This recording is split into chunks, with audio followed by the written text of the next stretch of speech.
एक पुरसुकून गांव था जो सुनहरी खेतों से घेरा हुआ था। इस गांव में एक अक्लमंद और साबिर खातून रहती थीं जिनका नाम सुल्ताना बेगम था। गांव वाले इनसे मशवरा लेने आते और वो हमेशा नरमी और हिकमत से उनकी रहनुमाई करती। लेकिन अपने घर में उन्हें सबसे बड़ा इम्तिहान अपने अकेले बेटे राजू से था। राजू जवान, ताकतवर और ख्वाबों से भरा हुआ था, मगर वो बहुत जज्बाती और जल्दबाज था।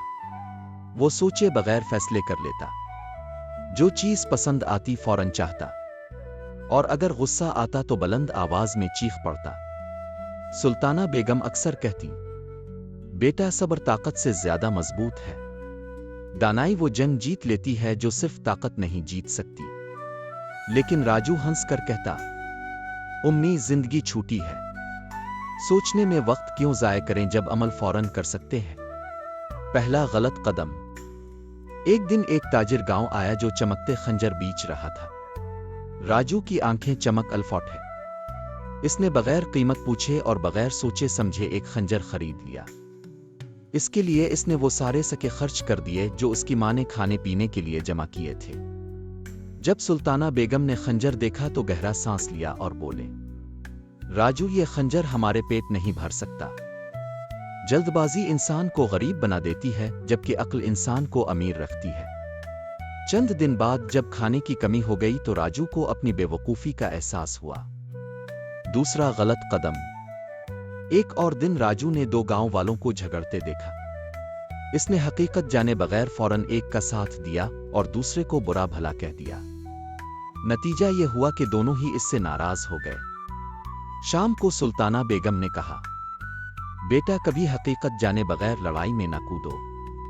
गुस्सा आग की तरह है, ये सबसे ज्यादा उसी को जलाता है जो इसे पकड़े रखता है। राजू को शर्मिंदगी तो हुई मगर उसका गुरूर इसे खामोश रखे रहा। बड़ा सबक।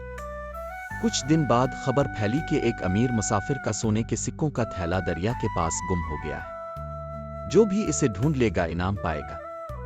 राजू फौरन दौड़ा और कीचड़ भरे किनारे पर बेधियनी से खोज लगाने लगा। वो फिसल पड़ा, बार बार गिरता रहा मगर बेनतीजा रहा। इसी दौरान सुल्ताना बेगम सुकून से चलती रहीं, इर्द गिर्द को गौर से देखती रहीं। उन्होंने मिट्टी में थैले के घिसटने के निशान देखे और झाड़ियों के पास सुनहरी जर्रात चमकते हुए पाए। उन्होंने निशानियां देखकर झाड़ियों के नीचे से थैला निकाल लिया। जब वो गांव वापस आए तो लोग खुश हुए और मुसाफिर ने इनाम दिया। राजू जो कीचड़ में लथपथ खड़ा था हैरानी से बोला, उम्मी आपने ये कैसे ढूंढ लिया। सुल्ताना बेगम मुस्कुराएं, क्योंकि बेटा मैंने सब्र किया। अक्ल वो देख लेती है जो जल्दबाजी हमेशा खो देती है। तब्दीली। इस रात राजू खामोश बैठा रहा। आखिरकार उसने आहिस्ता से कहा, उम्मी अब ठीक कहती है, मेरी जल्दबाजी हमेशा नुकसान देती है। मुझे सिखाएं कि सोच कर कैसे अमल करना है। सुल्ताना बेगम ने बेटे को गिले लगाकर कहा, बेटा दानाई जादू नहीं है। ये सिर्फ ये है कि चलने से पहले राख जाओ, बोलने से पहले सुनो और छलांग लगाने से पहले देखो।